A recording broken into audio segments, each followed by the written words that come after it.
14-4, by the way, for New York over their last 18.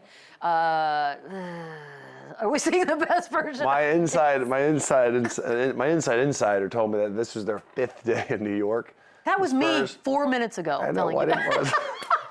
All right, Neil. All right. I'm the insider. All right, bud, relax. Anywho, this is just a product because when I saw the score, I was like, who played for them? And then when I saw that everybody played, I said, okay, they've been in there, and they play Philly tomorrow night, which means they're probably still there. in New York. They went to Corner Store. They ripped it. Oh. They had a good time. What does that hotel bill look like? 5 nights in Manhattan. Bad. Yeah, because you're spending a lot of time outside that room. I promise you that. But the bill, oh my Lord. This is a long time to be in the city, and so I'm gonna chalk it up to that. It's one loss, but this is also the Knicks played really good. You said Bridges was unbelievable. Brunson was great. It's good to see them get a big win like this, even when Towns only had 12 points. So great point. It's a great win for the Knicks, and I think this is one you flush from the Spurs. You get an IV, and you head to Philly. That was, I don't know, Lou, like, Knicks fans were all up in my DMs. I was like, settle down. Anybody get anything good? No, God, no. But should we be scared of this version of the Knicks? Like, if you're the Eastern Conference, do you see a game like that and take anything more from it? Yeah, that's why I was concerned with Chandler just making it a shoe-in for the Sixers to beat them. I like that matchup as it stands, but they're playing well. And again, if you can get Mikal Bridges to bottle this up and be this version of himself, that's why you went out and got him a few years back, and that's the reason why he's so instrumental in this team. If you can get all of these guys on the same page, have a defensive mindset, and go out there and be motivated. Like, you saw a team that said, look, Wemby's not embarrassing us on our home court today. That he's just not going to do it. And so I love the way that they went out and handled business. I love the production that they got all the way across the board. You know, Cat didn't have his greatest game on the offensive end, but I like his mentality. Listen, if I'm not going to score the basketball at a high clip, I can change the way that I affect basketball. I can affect the way that we're going to win games. So he went out and got 14 rebounds. That's something that you don't necessarily see from Cat often. So everybody got outside of themselves and did what was necessary to go win this game. This is why they're such a confusing team, because they have this kind of capability to be unbelievably defensively. They're versatile. Like, again, when you have Bridges and Hart and OG, like that versatility with that size defensively, they should be a top defensive team in the NBA every single night. And even when they don't put the ball in the basket, defense travels and they can win games like a Detroit type of team. So this is when you see them and they confuse me, because I'm like, this is a team that can come out of the East. Now they'll play tomorrow night and they'll get waxed, and it just resets everything that I ever thought about them. So they're just so inconsistent, but the potential of this team is really, really dangerous. I mean, maybe Sohan just gave them the scouting report on how to beat the Spurs. He was the insider. By the way, I don't even think he played at all. 2 minutes. Yeah, there you go. That's kind of weird. Here's the thing. At home, they are legitimately, mathematically, a very different team. 23-8 at home. You can figure out the math for what that means, what they are on the road. So how important is it that they get in that? Yeah, it's huge. And we know, like, the home court advantage in the playoffs is everything. So the fact that you get that extra game and you have the crowd on your side, you're in your own bed, like that is huge, especially numbers don't lie. When you're 23-8 at home and you have the record they do, that means they're not that good on the road. So to have that continuity at home, it is a great situation for them, and that makes them even more important that they need to keep their foot on the gas and make sure they get a lock-in 4 seed, because Toronto's coming, Philly's coming, like this team's behind them too. They're not just going to lay off either, so it's major that they kind of lock up home court advantage.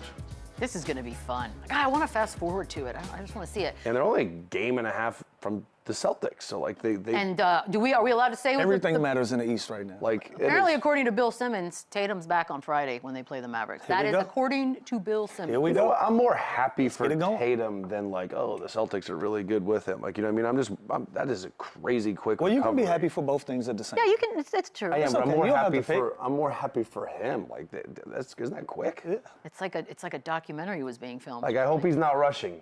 He's not going to rush. Like, don't do that. He's not going to rush. Look at the odds right now for how we look at the Eastern Conference. The Cleveland things will never not blow my mind. Still, no, never. The Knicks have better odds to make This is hella disrespectful to Detroit, and I would like to speak to the manager. Put Pistons plus 430 right now. That is rude.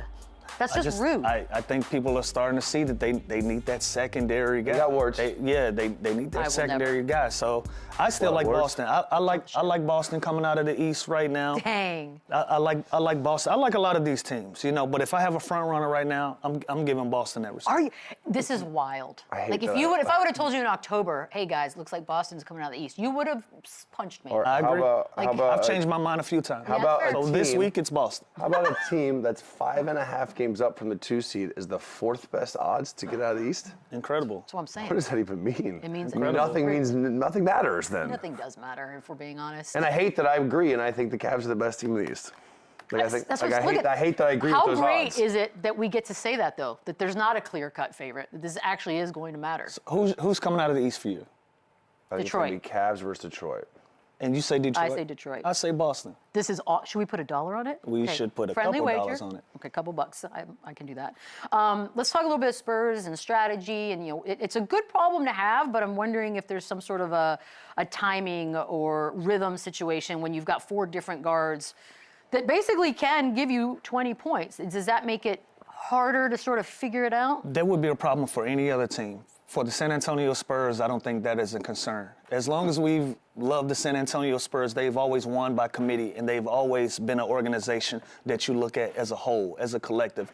As talented as individual talents that they've had. They've had Tim Duncan, David Robinson, Kawhi Leonard, now Wemby. We still look at them as a group. We still look at them how they're able to operate and win games as a unit. And so for any other team, I would say this is a concern, but not for the Spurs. They have the next man up mentality. They have whoever's hot tonight, that's going to be the guy that's going to carry us. So I don't mind this. I don't mind them having 4 different guys that can go out and win you a basketball game. Yeah. As long as the mentality is right, as long as everybody is on the same page, this isn't a concern. Like, none of these guys are jockeying to figure out who's going to be a star of the team. They have a clear pecking order, and the concern for them should always be win basketball games.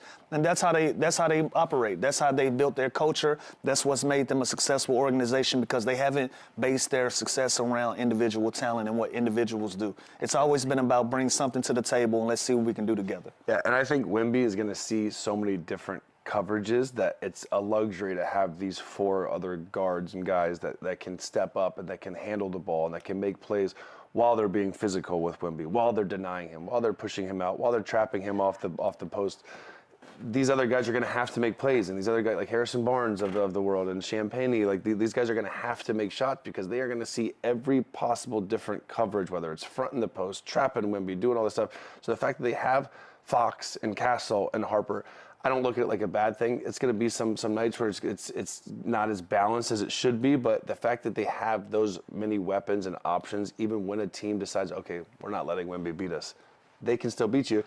And they're the 3rd best defense in the NBA. So even when the offense is struggling, they still have a chance to win the game. It's just, yesterday's game was a little out of character for them defensively. Here's the thing, though, that is, it's not worrisome. It's just interesting to be watching, is that the thing with Wemby is if you go at him with a lot of physicality, that seems to be his Achilles heel. And so can I ask you this? Like, obviously, his frame is slender, right? By the way, you can't let Pirtle do that. Okay, sorry, side note. But see, that's what Dort can do right there. You saw what Cade can do? That's the legal check right there that you could do. What can he do to be able to withstand this sort of play? Well, I think just naturally with his build, this is where his weakness is. So creatine and stuff? Yeah, some peptides, I don't know. Peptides? I mean, I think it's just with his development and his growth, he's going to continue to put on weight, and guys like him and Chet, they're never going to be just meathead. KD never Jalen, KD, but he's not. He's lanky. He's not weak, but he's never going to get pushed around and bullied as much as you'd think, because he's still strong. But that's definitely a weakness of his, is the physicality aspect, but that'll continue to get better. And again, Mitch Johnson's done a great job putting him in situations. I think you got to put in more quick hitters to get him the ball, to not let the defense even double team him. But like I said, they're gonna show him everything. So he's gonna see, by the time the playoffs come around, he's gonna see every possible coverage. And I think what Detroit did to him a couple weeks ago, other teams are doing, they're just trying to be as physical as possible and make the game frustrating for him. And that's because that's the only really way you can bother him. He's gonna have to fight back too. I would 100%. And I don't like the flopping. Yeah, it's probably not in his character, it's not in his DNA to be as physical, but he's going to have to fight back. I promise you. A little push and shove and elbow here and there from Wemby, that'll keep guys off you as well. And you look at some of these clips, some of these guys that are being physical with you, they're not known for being physical guys either. So you can't allow them to get away with that. You got to fight fire with fire if you're Wemby, and especially the San Antonio Spurs. If you're other guys on that team, somebody in that locker room I know for a fact got a screw loose.